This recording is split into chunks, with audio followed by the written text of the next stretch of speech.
So I remember my teacher said to me, Jacqueline, you're going to have to get changed in the cloakroom because you're just far too developed. And I was like, yeah. You should cover up a bit more, you should dress a bit more decent. And I remember thinking, I feel so alone and confused and I don't know who to talk to. I felt like I lost a lot of my ability to be like innocent. I was in a relationship with this guy who used to put me down. No one even likes you. People only like you because you've got big boobs. I'm the only one that sees you. I knew something was not right, but I did not know it was abuse. I don't think you can fully grow and develop from you need to be beaten down, blisters, bruises, bleeding. We don't ask ourselves enough questions. Jackie, how do you feel about yourself in this situation? I don't think I deserve that. And it's like, well, no, you don't. So it was like, let's take this 3 years to figure out who the hell you are. Getting to know who I am outside of what people perceive of me to start to accept myself. It's almost like, I think having big boobs, I think seen as like public property. I would go into meetings sometimes and I'm like, this man is not even looking into my eyeball. He is looking at my boobs. And I just have to be professional and be like, as soon as you use your voice to talk about it, people are going to be like, where have you been my whole life? And you're thinking, why was I holding it in for so long? Well-behaved women don't make history. I'm not the finished product. As much as I was confident about the world and everything like that, I still was somebody that was desperate to be loved, because I always felt like I was, from childhood, too much, you're too much. That's why I decided I was going to do the work and work on myself and feel free. Today I'm here with Jackie Adedeji and I want to find out all about how she got to where she is. I met Jackie a few months ago where she hosted an amazing female event where it was all about empowering women. And I'm just really fascinated by your story because all your content is very uplifting. It's trying to get women to see how amazing they are. And I really want to know, how did you actually get to this point right now where you are of helping other women see their potential? So if we go back, let's go back to the beginning. Tell me what you were like as a child and have you always been this confident, like self-loving woman? No, I've definitely, first of all, Lindsey, loved meeting you. I felt like when we met, we just clicked, didn't we? I haven't always been this way. And I think the reason why I am this way is because I know what it's like to not like yourself very much. I know what it's like not to accept yourself and to feel that you're a problem. Growing up, I was always a very optimistic, fun child. But it was when I started puberty that it was like, what the hell is going on with my body? Like, why have I got these big boobs? Why are my hips getting wider? Why is everyone treating me differently? Why am I being objectified?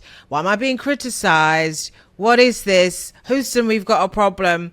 And it was during puberty that then I feel like my life changed and I stopped being this optimistic, crazy child. And I became this child that became, a shell of herself because, my body made me feel like I was an issue and I was a problem and that I needed to hide it. And then if I hid it, then I wouldn't disturb people or distract people.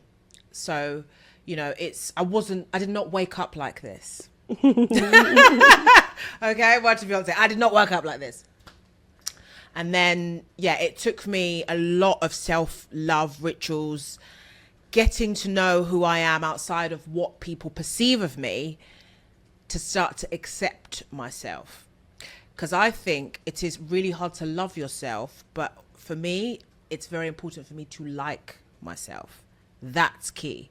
You can always love yourself later, but you gotta like you, because we got a long life. So it's like, babe, we gotta work this out. And we did.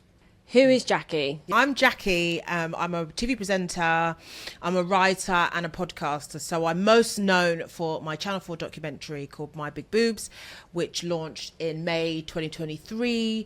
And that was about what a lot of British women feel about their breasts, their big breasts. And it was really about destigmatizing the conversation around big boobs because they're seen as quite funny and quite silly. But for lots of women, it's a source of pain and anguish.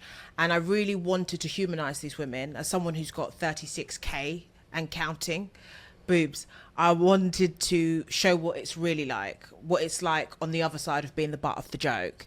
I also did a documentary for Channel 4 called I Don't Trust My Therapist, and that was looking at online therapy platforms and how they can be quite exploitative. So a lot of my kind of TV work is really about empowering people and giving people the truth so that they can make the best decision for themselves. I'm a writer. I had a column for the Metro as well. I've written for Refinery 29. I've written a lot about beauty and ugliness as a concept.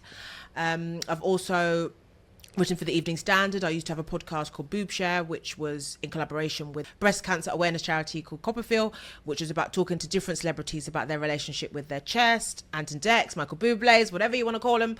I also run a company called The Big Bosom Brunch, and that is a brunch for women with big boobs, and it's all about feeling good and empowered in your body and in your chest. And the most fun part is we all come in our bras. I love this. I've seen you post a clip, and I thought, fair play, like to be able to give a safe space for women to go, come in all your form and be comfortable. It's safe. It's a non-judgmental space. Yeah. I think that's amazing that you've actually created something like that. Oh, thank you so much. When did you launch that? Yeah. I launched that off the back of my documentary last year because I was inundated with messages from all kinds of women from 16 years old to 75. And they're all literally, some women were sending me pictures of their boobs. I'm like, you don't have to send me a picture of your boobs. I know you got big boobs. It's fine. I believe you. But there were so many messages. I thought, I have to meet you all. Like, we need a community of big booby the DMs women. aren't cutting it. Like, let's meet up. And so I just decided to launch the brunch. Just like no organization, just vibes. I was like, right, let's all rally here, have some Prosecco. And it kind of worked. And I was like, oh. The next one is International Women's Day. So it's, and we're planning away, and it's going to be really, really good and exciting. And it's all about women and bodies and fun and just living your most authentic life that you can. And celebrating one another, I think is so important. Oh my God, yes. So let's go back then. So when you hit puberty, when did your breast develop? And were you bullied in school? You know, how did you feel about yourself when you were growing up? So literally, no joke, this must have been the summer of 2004. I went to bed like any normal 11-year-old, and I woke up and I literally had 30 double F breasts, like out of nowhere. I'm like, what? My life changed overnight, like overnight. And I felt very at odds with my body, especially because growing up, we used to call them fried eggs back then in school. Like all the girls in my class and my friends had fried eggs. Really wobbly, weren't quite tits. Whereas I had this full-blown double F chest, like out of nowhere. And so I was like, I don't know what this is. Like, I was used to seeing women with big boobs. Well, it was women with big boobs, not like children. Like I was 11, you know. And I started to soon see that I would be treated differently, you know, from my family. You know, you should cover up a bit more. You should dress a bit more decent. And I'm like, oh, okay. You know, because I'm just trying to wear what Amy and Claire are wearing in my class, but clearly I can't because I got a chest. You know, so it's like figuring out. And then I'll never forget because back in my primary school, and like for lots of people who are in primary school, the boys and the girls would get changed in the classrooms. Like everyone, because there was, I mean, we all weren't developed yet, except I was developed. So I remember my teacher said to me, oh, Jacqueline, you're going to have to get changed in the cloakroom because you're just far too developed. And I was like, yeah. I know. And then, oh my God, like how would you have felt in that moment? I felt like an alien. I was like, right, I'm an alien from outer space. First of all, I didn't even know what develop meant. I just know it meant different. And so I was like, right, okay, my life has changed because now I can't get changed with my friends anymore. And the boys aren't allowed to see me, you know, all this kind of stuff. And so I went to the cloakroom and got changed. And I remember thinking, I feel so alone and confused, and I don't know who to talk to, you know. Was there a lot of shame around that as well? The fact that you're kind of being put in and excluded, like you need to get dressed in that room. Yeah, because you know, it's like the only people I saw with like big boobs, like Jodie Marsh and Katie Price. Yeah. And so it's like, I was a child. So I was like, obviously I loved how confident they were.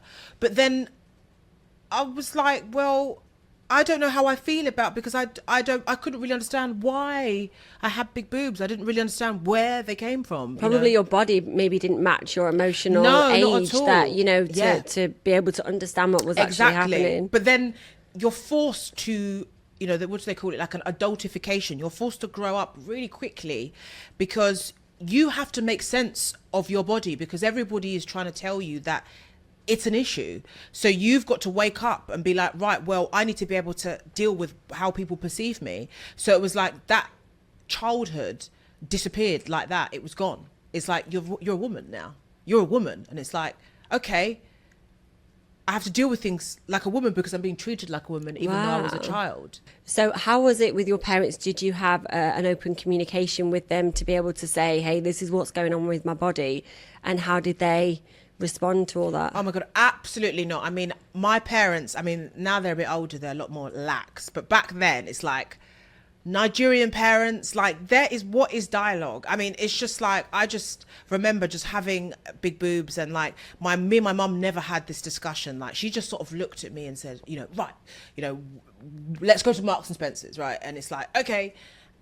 And that's about it. It's like, let's get you the right bra. That's as far as the conversation went. There was no conversation about, right, your body's changing. No, none of that.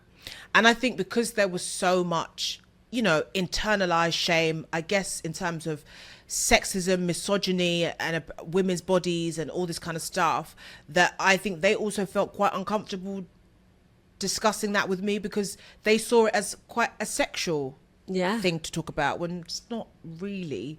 But so then that's their own internalized shame. So then they don't discuss it with me. And then the fact they don't want to discuss it with me makes me feel even more ashamed, because I'm like, well, you don't even want to talk about it with me. So it's like, there was no conversation. There was no dialogue. I had to make sense of my chest. I had to figure it out. Like literally nobody helped me. And did it feel quite isolating? Like, did you have anyone at that time when these things just kind of appeared? Did you have anyone to speak to? No one. I just remember... Do you remember Ask Jeeves? Yes. That back in the day, that butler guy. He was like my brow. I think I typed in Ask Jeeves on my family computer. And I remember typing in Ask Jeeves, how do you get rid of big boobs? And then Jeeves came back with like something like, you can't, it's genetics or something like that. I remember just being like, no, even Jeeves doesn't have the answer. Because I was like, there was nobody. There was literally no one. Like, besides like pornographic magazines, like I did not know anyone who was experiencing what I was experiencing. And I remember as I started to grow up and 11, 12, 13, 14, people used to call me Jackie Big Tits all the time. They'd be like, oh, you'll see her tits before you see her face. It was like all this stuff. And I was in such delusion about my chest for so long that even though my mum had bought me bras, I was like refusing to wear them, because I was like, no, I want my childhood back. Like, no. So I would wear vests. And it's like, babe, you got 30 double F boobs. Like the vest, you're not going to, but I would still do it. I'd wear the vest. Out of protest. Yeah, out of protest, play netball. And then it's like, and it's just like, and everyone's laughing. And I'm like, no, because I was so defiant. Like, no, but I want to go back to the way things were. And it's like, there was no going back, And so I felt like I lost a lot of my ability to be like innocent, and lean into the innocence. I wasn't able to do that. And obviously, as you've gotten older, you probably had more open conversations with your mum. Did she go through the same thing at the age that you did? Do you know what? No, my mum didn't. Like, my mum hasn't really got big boobs, but I think, my mum and dad were on my documentary, and that was kind of the first time I'd spoken to them openly, it was on camera, about the way that I felt. And I think they also, I think, felt uncomfortable to a degree, because it's like, you're talking about your daughter's boobs, but I think they started to understand how it really did affect me, and how, I needed guidance, and I just didn't get it. And I guess they didn't really have the tools either, to make sense of what was going on with my body. And so I feel like our generation are more emotionally developed than our parents, so there's that too. But they didn't have the dialogue either, I think, back then. So you're saying that obviously they didn't really have the dialogue, and is that because of culture or religion? What's your thoughts on that? Definitely culture and religion. I mean, my dad was born in Nigeria, and my dad is an Anglican priest in the UK as well. Can I ask how old he is? Because you posted a video the other day and I'm like, what the hell? He's like 63. Yeah, I know. People always used to think my dad was my boy. Like when my dad used to drop me off at school, people are like, he's like your brother. But he loves it. He loves it. That's why I'm exploiting him for views. Yeah. Why not? But he's a priest as well. So it's like, you know, there's a lot of shame in religion when it comes to women's bodies. And sex. And pleasure. And pleasure, yeah. all of it. And then I'm Nigerian. And then there's, you know, a lot of internalized misogyny about how women are meant to behave and be. Women are seen and not heard and all this kind of stuff. And then my dad, you know, is a priest, and, you know, your family is a representation of you. So if I'm there, you know, feeling myself in a nice LBD, and I'm a busty girl because that's how I was fearfully and wonderfully made, it's like all of that comes at once. You know, that child is a disgrace, because why is she showing off her boobs? You know, and it's like, well, I'm not. I'm just being myself. But it's like, you're drawing attention to that. Yeah, because it's almost like, I think having big boobs is, I think, seen as like public property quite a lot. And I think sometimes with big boobs, it's like a lot of the shame, my experience of the shame that I felt, because I always think that shame has to go somewhere. It can get fucked. It can get That's fucked. where it can go. Yeah, but a lot of people have a lot of internalized shame about all types of things. They don't know what to do with it. So they bring it to you, then you digest the shame, and then you're feeling shameful, but you don't even know what you feel shameful about. So it's like the shame just travels. And I realized that a lot of the shame that was coming from like family and friends and all this kind of stuff was everything to do with them. It's just projection. That's all of it all is it is. projection. And when it comes to having big boobs, I think for lots of people, especially if it's women and men, because they can often be, you know, harmful to women with big boobs in terms of grabbing them and feeling like they can touch them, is that there's this thing about big boobs where some people prefer, like, enjoy them in private, right, which is fine, but it's almost like if you're there publicly, it feels wrong because that's their own shame of the fact that they enjoy big boobs in private, that it you know, it's like you celebrating your body goes against, you know, this is something to be hidden away from the world because that's how they view it. So they kind of bring it to your door and you're like, well, no, like, I want to embrace myself in public. So it's like there's a lot of shame that people have, their own internalized shame about what you do with your body as a woman with big boobs, which, you know, for me, I'm like, sorry, but that you can get fucked. Like, I'm going to do what I'm going to do. But having a dad as a priest meant that, you know, I had to dress decent, whatever that means. But I don't do that anymore. You know? Well, that's my next question is, how did you break the shame? What was it? And how old were you? What was the situation where you're like, fuck, I am not showing up myself, and now this is me. I'm unapologetically myself. How did you get there? Because I want women or anyone to watch this who maybe are feeling a certain type of way about a part of their body where they're maybe not accepting it and it hasn't been accepted for whatever reason. I want them to watch this and look at you and go, oh, if she did it, well, I can do it too. Well, I had 2 stages of confidence building. One of them was when I was 17 years old. And I was in a relationship when I was 17 years old with this guy who used to put me down. Like, he literally used to call me a slag, a slut for having big boobs. No one even likes you. People only like you because you've got big boobs. I'm the only one that sees you, like, sees you more than your boobs, like all this stuff. And I truly... Insecure man. I truly believed him because I felt I was unlovable. I felt I was undesirable. I felt I was disgusting for having big boobs. And, you know, he was almost like, well, I see you. But I remember he had talked so horrifically to me for so long that, you know, sometimes it's like you hit rock bottom and then you wake up and then you're like, who even are you to talk? Like, it was almost like, actually, what the actual hell? Like, I remember I was just looking at him thinking, I can't believe, like, I let you talk to me. Like, who even are you? You know, it's just like, because sometimes you need to really get to the bottom. Every time that I have fully sprouted and grown into myself, I've been at rock bottom. I don't think you can fully grow and develop from like, you need to be beaten down, blisters, bruises, bleeding. And then you realize there's the only way is up from here. And I remember just looking at him thinking, no, actually, I'm not going to let somebody treat me like this. This is, and I realized that the only reason why I allowed him to treat me like that is because I didn't know how I truly felt about myself. I was looking at him to tell me how to feel about myself. So when I started actually thinking to myself, well, Jackie, how do you feel? Because I always say this. We don't ask ourselves enough questions. How do you feel? You know, it's like, Jackie, how do you feel about yourself in this situation? And so when I started asking myself questions, I thought to myself, well, I don't think I deserve that. And it's like, well, no, you don't. And so from there, I was like actually starting to listen to myself and understand myself. And then I was like, no, we're not going to do this. But after that relationship, I realized that I needed to make a pact with myself, right? It's like myself against the world.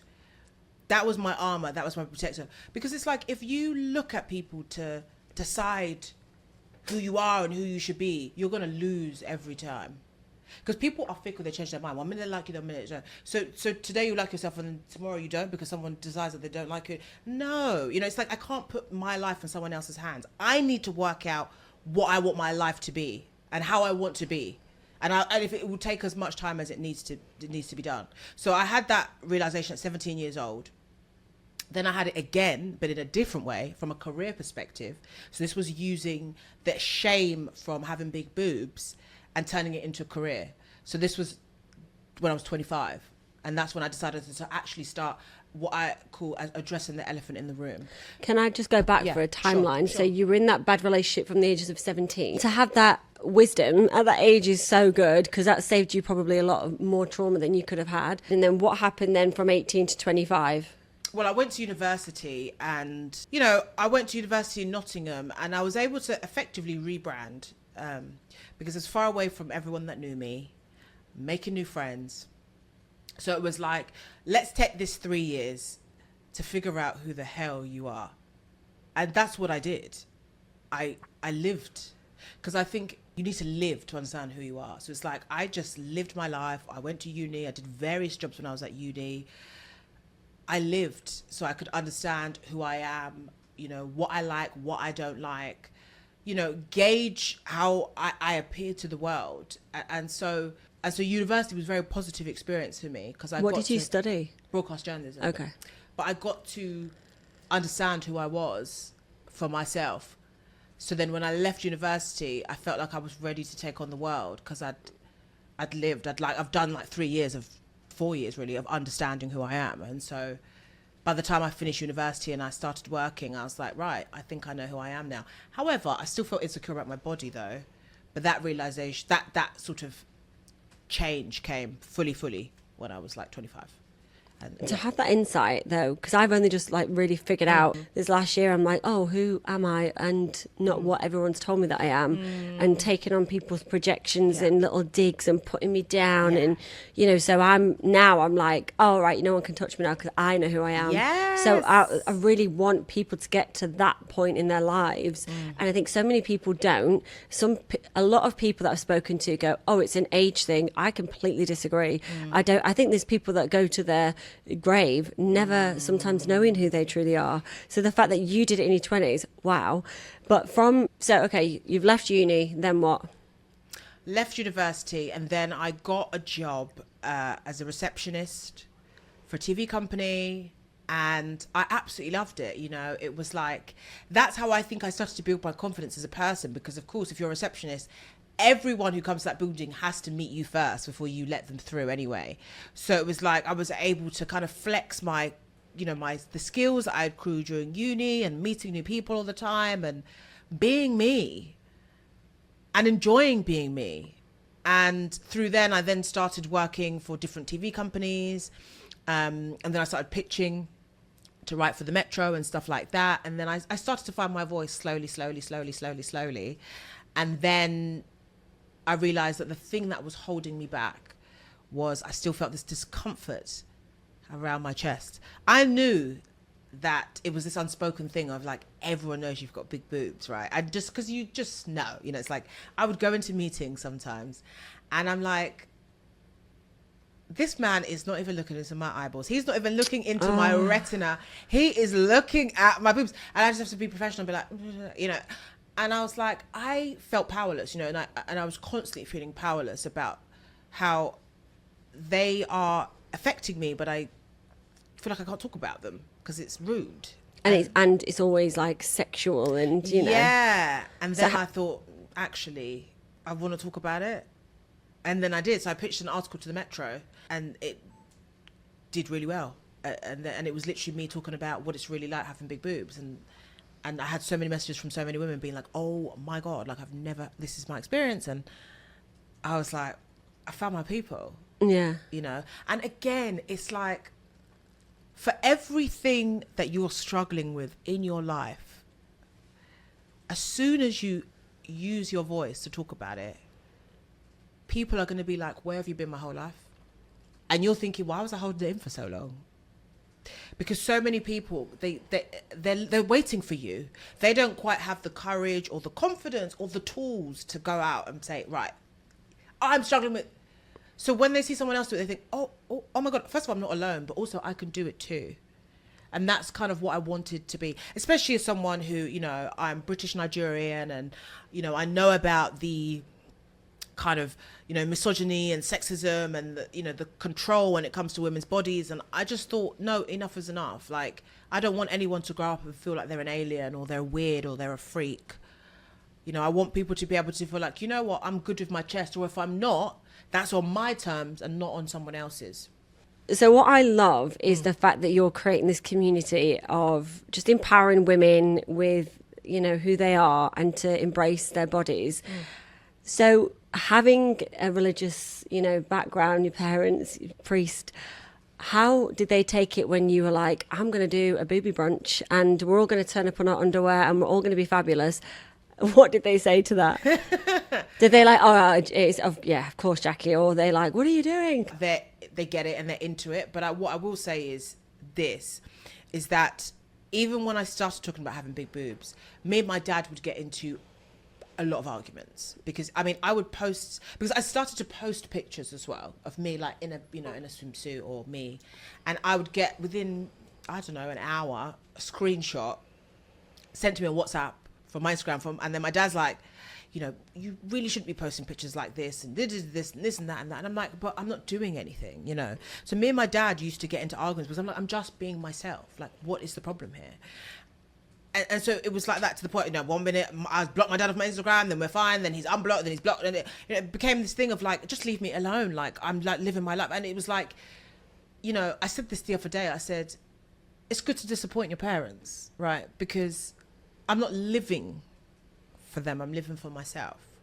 So that was what I was clear on. So I used to say to my dad, like, but where have you got this wisdom from? Like, I'm really interested how Jackie got there, because there's so many people that don't. Religion and cult, like I grew up religious, and you know, the school I went to, it was always like, I would always ask questions and I was always told that I was disruptive because I didn't go, oh yes, I believe everything you're telling me. I would go, but like, what evidence have we got? Can we talk about it scientifically?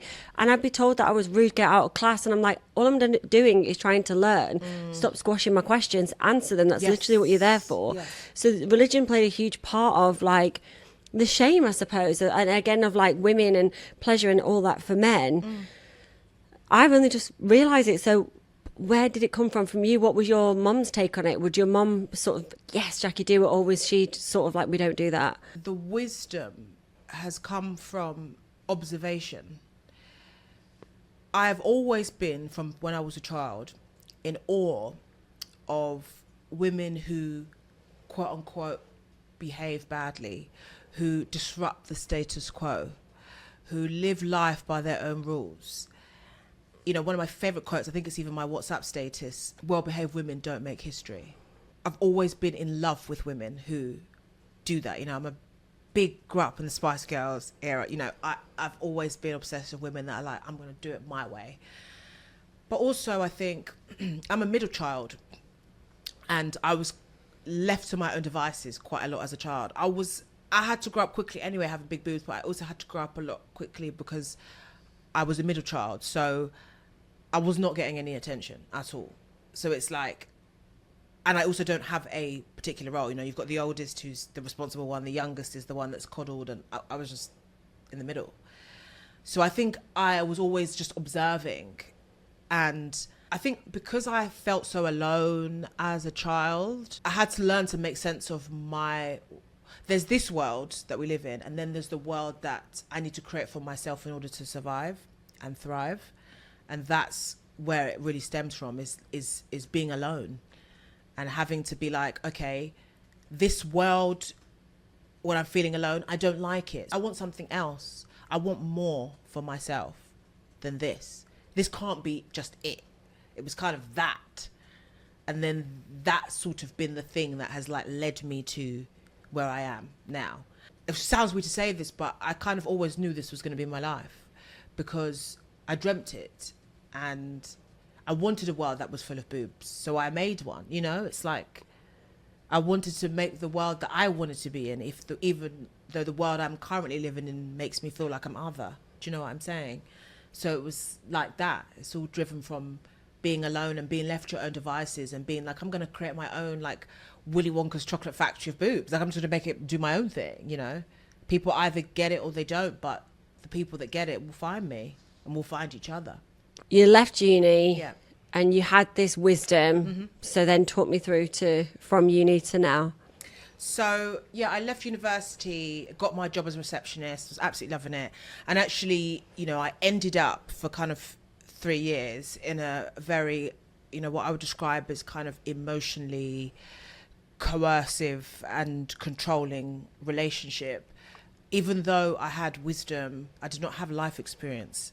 And I was naive because I was 22 and optimistic about the world and thought everyone had good intentions for me. And then I ended up, you know, in a very, very difficult situation, which, you know, really affected me. And I mean, still affects me, of course, which, you know, really has shaped a lot of who I am now, today. Because I think when you're in that kind of dynamic, you lose yourself in a way that, you know, I feel like you die over many times over, and then you like come back, this other new version of yourself that's got wounds and scars, and then you have to figure out ways to heal. Did you know? Because when I was speaking to other women, they're like, yeah, I knew. It was deep down, that little voice was telling me. Really, when I think back and reflect, I knew that he was a little shit and cheating on me, you know.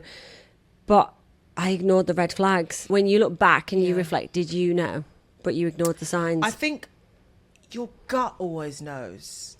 You know, there's this thing, it's like your gut will never lie to you. I mean, even when you're hungry, your gut's like, like, I knew something was not right, but I did not know it was abuse. When we think about any kind of domestic abuse, you know, you don't think of someone necessarily belittling you or putting you down, or, you know, you might mistake, oh, he's just cares for me, but actually it's controlling. You know, you don't really think that's abuse. You just think it's like, oh, like, especially if it's not physical. No, we then go, oh, well, it can't be wasn't that physical. bad. Yeah. So, you know, it's not that bad. I've spoken to ladies who have been both physically abused and emotionally abused, and they say, really, emotional abuse is worse because the bruises fade, the bruises go, but the emotional abuse stays, you know, and shapes you. It definitely has for me, that emotional abuse, the gaslighting, making you think that you question your sanity.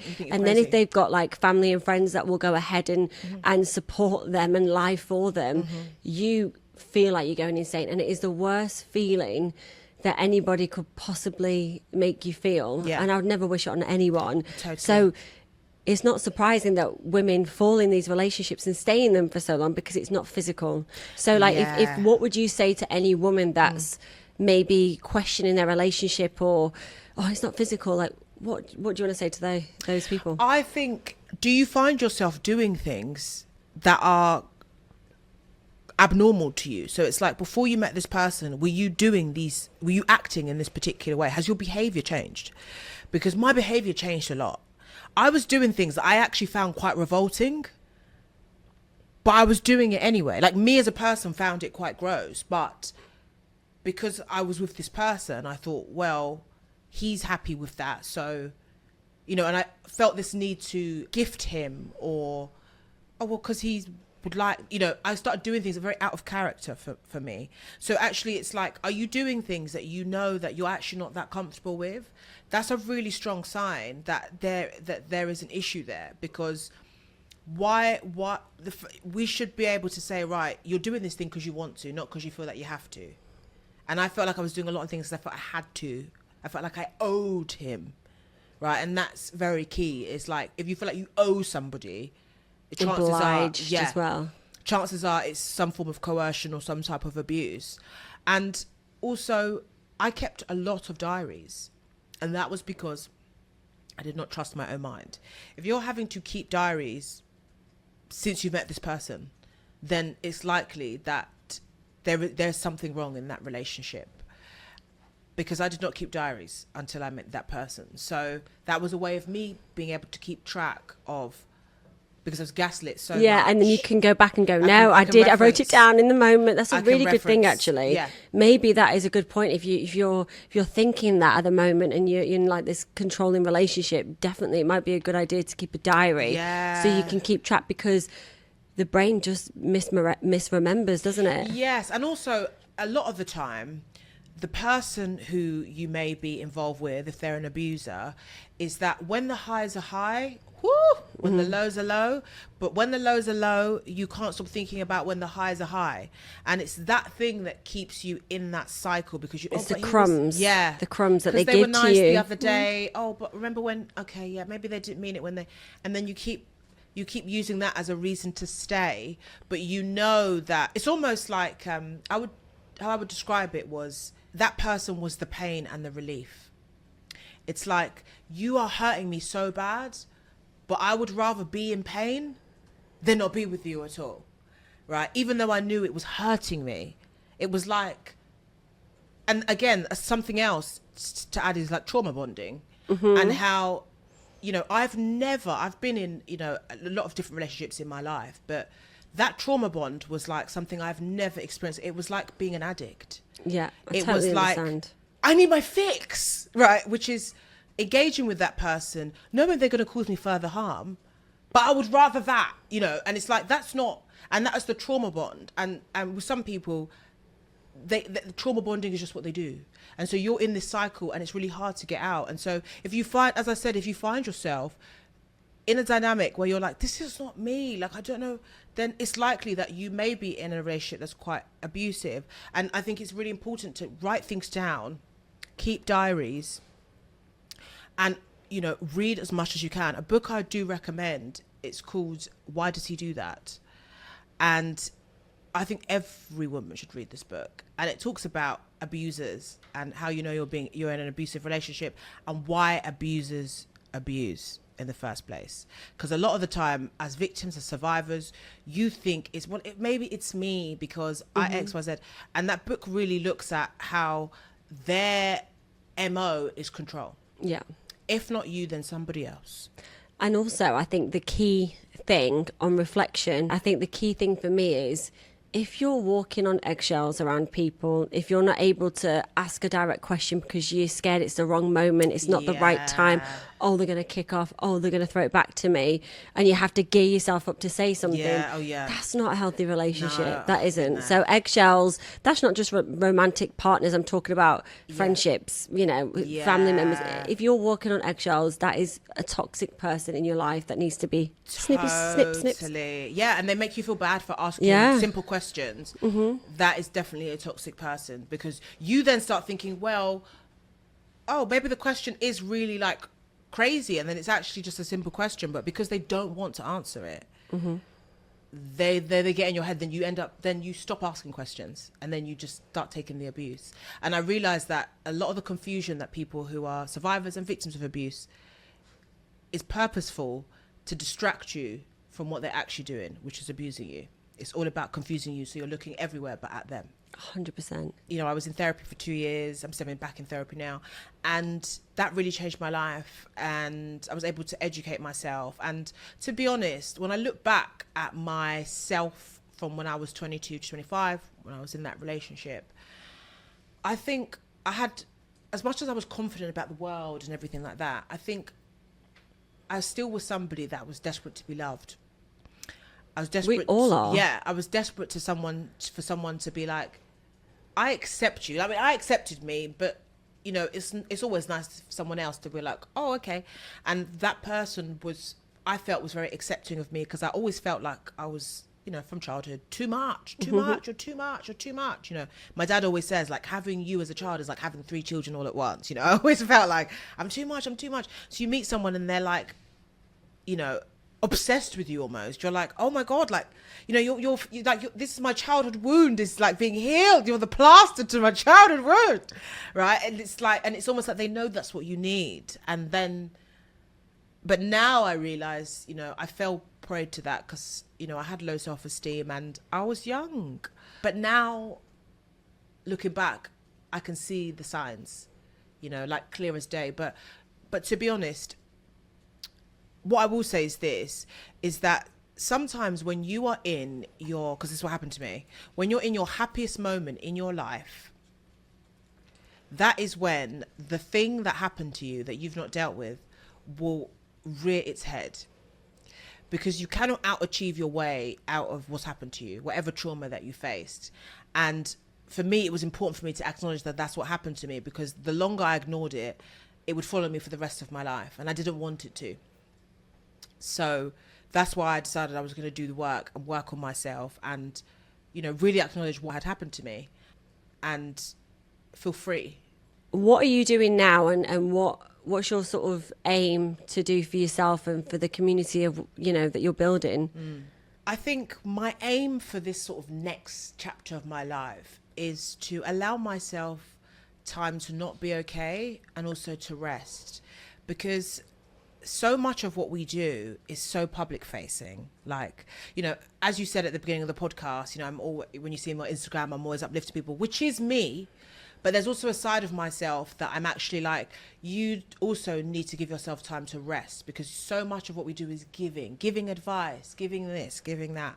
And actually it's about giving myself time to rest and look after myself, be kind to myself, learn to say no. And not be like, I'll think about it. Just, you know, you don't want to do it, so just say no. Yeah, it's that. And you know, I'm not the finished product. And, you know, there are some days where, as much as I scream like body acceptance and, you know, love your boobs, sometimes I'm like, this is annoying, actually. But that's fine too. Women already feel immense pressure anyway with our bodies. Why put even more pressure on myself to be like, you must love your body? No, like sometimes I'm like, it's a tracky day, I'm not engaging with this right now. But then the next day I might be like, the LBD's just been sent from ASOS, the body's looking hot, everyone's going to see me at Tesco. You know, it's like, you know, there's going to be chops and changes, but that's fine. You know, I think that it's, you know, you're okay to change, you're allowed to change your mind at any time, you know, if you like. And pivot. Yeah, and pivot. And, you know, I think this next chapter of my life is about being brave, and it's about owning the good, the bad, and the ugly about myself, but also accepting those elements of myself that maybe that I don't necessarily like, but actually owning them and being like, well, that's me and that's what's happened to me and that's part of me. Something that I live by is that when I'm on my deathbed, you know, and I'm about to die, you know, I want to have like a nice like lychee martini next to me, a packet of Vogues. Yeah. And before I'm like, I want to be like, you were brave. You lived a life that was brave. You enjoyed your life. You did things differently. You had fun. You empowered people. And die.